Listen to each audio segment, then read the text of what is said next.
Turned 82. Yeah. I'll be 83 in November. Are you ready? Hello, friends. I'm Glen Liking. I'm here reporting live for the Society for Pennsylvania and Surrounding Area History. And today we are with George. And George has an idea, and he wants to show us these ideas of making certain locations in the Steel Valley area of Pennsylvania historic landmarks. Thank you for being with us today. You're quite welcome. Quite welcome. I'll take you around and show you things that are not here anymore, but used to be. So are they there? They used to... Well, the buildings and stuff and that are there, but... Well, I'm excited to go on this journey with you. All right. That's good. Now we're starting out Mifflin Street to Whitaker Street. Yep, we're on the search to discover some new landmarks. What's happening? My belt. What kind of emergency? My belt. Be careful. Oh, yeah. Okay. This is Whitaker Street, the main street in Whitaker. Can you see?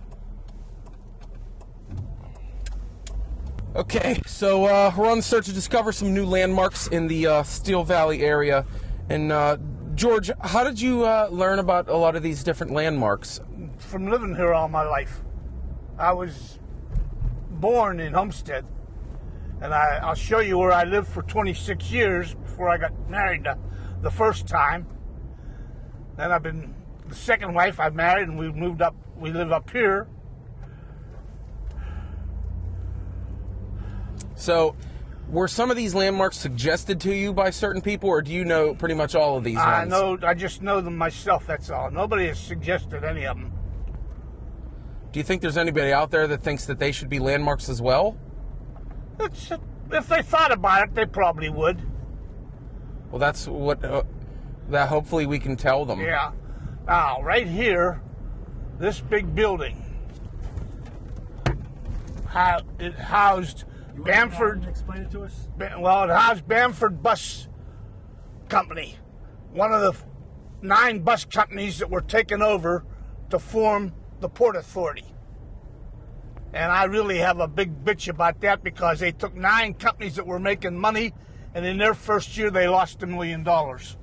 So you grew up right here in the Steel Valley area, and we're coming down to where I lived for 24 years. From the time I was 2 to the time I was 26. Well, then where were you when you were 1? Over in Homestead in an apartment building on 12th Avenue between Amity Street and West Street. Oh, okay. Sorry, go ahead. Whether you would want to or not, but right down below here was a slaughterhouse. We used to go down and watch them slaughter pigs and cows. They hit them in the head with a sledgehammer, hook their back legs, hang them up, slice their throat, and let them bleed out. So you guys would go down and watch it? Like that's... Yeah. In fact, even on the hill here, they would bake a whole pig. They'd build a fire and put a whole pig on it. That would be a heck of a weekend. Well, slaughterhouse, bake a pig. Yeah, I'll show you right. Now we just watch ABC. I'm sure if they put slaughterhouses on television, though, that would be a blast. Yeah, some people would get a kick out of it.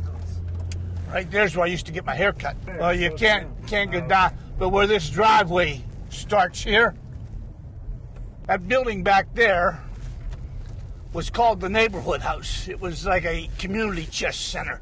George, I think it's important that we kind of stop and look at these places. Yeah, it's hard for us to kind of look at this one here, that was what they called the community house, and it was run by neighborhood house. Could we get you out and you can talk a little bit about it? I was always wondering what this was here. Yeah, this... Yeah, no. If we can go in front of that house, if we can make it back down. What's this van behind us? Like, welcome to the hood. Alrighty. So this was called the Munhall Neighborhood House. This is where kids came after school to play, or even kids, younger kids. One of the parents we're working with would be taken care of here. They had the playground. Used quite well. So it was like a daycare? Yeah, Or well, it was not actually a daycare, but it's a place where a kid could go to, and even when it was raining, have a place to play so in. kind of like the YMCA. Yeah, yeah. It was Okay. run by the community chest. Oh, okay. What was the community chest? That was a government project. Oh, okay. I don't know that stuff, Yeah, you know. Yeah, it was a government project. So how was the area around this building back then? Well, these houses are all just about the same as they were then. Right. I mean, some of them are in disrepair now, but I mean, Right. it was all the same homes. A lot more families Yeah, and right. just kind of a better area? Yeah. Hey, thank you very much.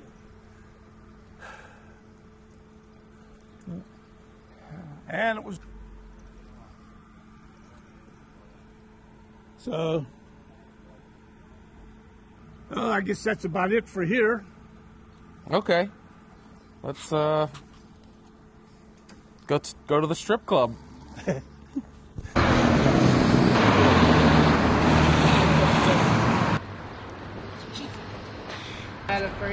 On 1 second. Okay.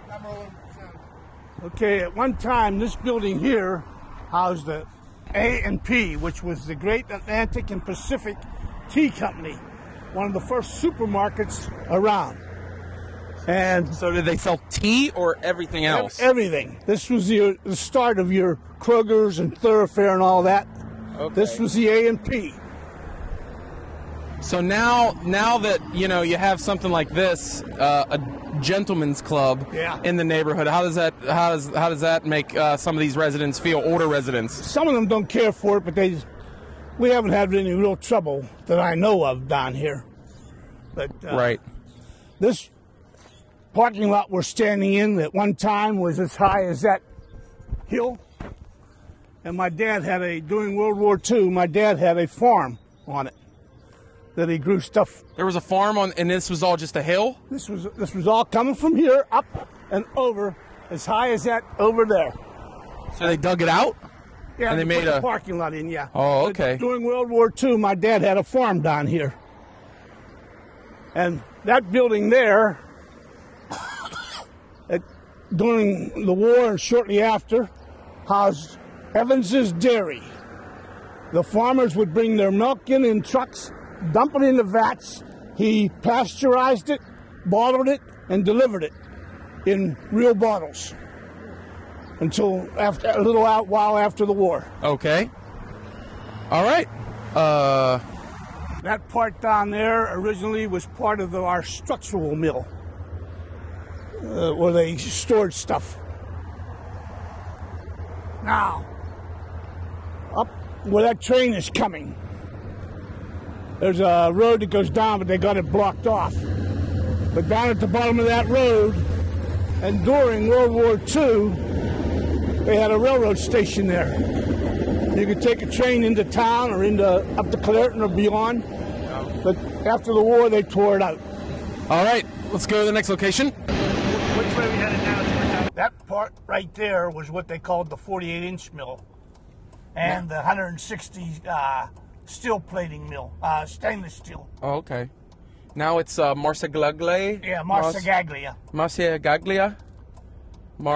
An Italian company took it over. What do Italians know about steel?